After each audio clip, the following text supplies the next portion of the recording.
সুনীল বণিকের কবিতা।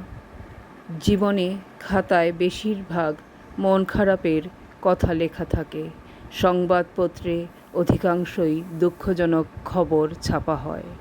ভালোবাসার বাগিচায় বেশিরভাগ কষ্টের ফুল দেখা যায়।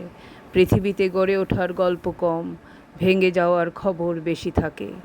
ভালোবাসার কাহিনী থেকে বিচ্ছেদের ঘটনা অনেক বেশি। হাসি খুশি থাকাটা যান্ত্রিক, থাকতে হয় তাই থেকে যাওয়া। ইচ্ছে মতো কিছু হয় না এখানে, ঘুম না ভাঙলেই গল্প শেষ।